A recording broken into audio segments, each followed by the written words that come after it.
Hi guys, just a real quick introduction to one-step equations to solving for x.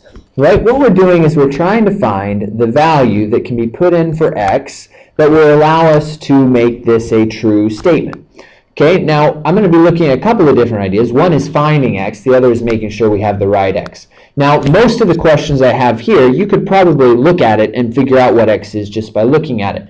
But we're going to learn a process that will help us do it when there's stranger numbers, when there's fractions, when there's decimals, when there's other things that we don't necessarily want to have to deal with.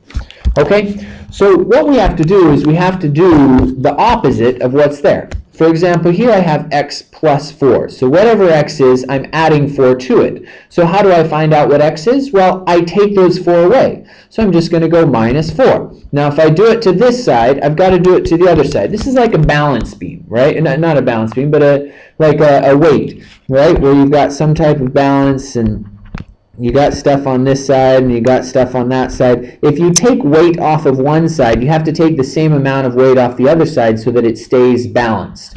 Okay, so that's what we're going to do. We're going to take 4 off of this side, so we've got to take 4 off of that side. Therefore, x equals 3.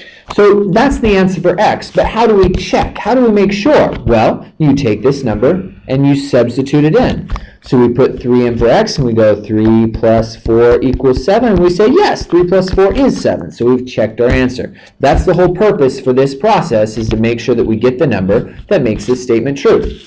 Alright, so let's do the next one. We got a subtraction. We got x minus 3. Ignore the fact that this is a negative 5. It has nothing to do with what we're doing right now. It's just x minus 3. So what's the opposite of subtracting 3 from x?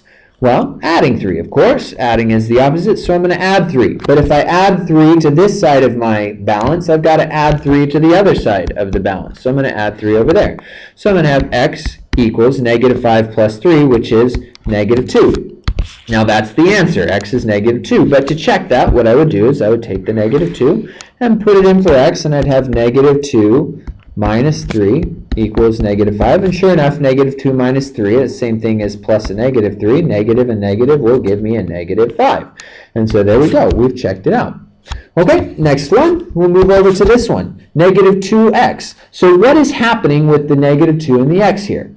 Well, hopefully you know that it's multiplication. So since it's multiplication, I need to do the opposite of that. This is negative 2 times x. So the opposite would be to divide by negative 2. Now if I divide everything on this side by negative 2, that means I now have to divide the other side by negative 2. And so the negatives will cancel out, just like here the positive and negative cancel out, just like here the minus and the plus cancel out. So the dividing will cancel out, leaving me with just x equals 8 divided by negative 2, which is negative 4. Again, if you want to check it, this is your answer, but if you want to check it, you plug it in for x, and you go negative 2 times negative 4. Oops.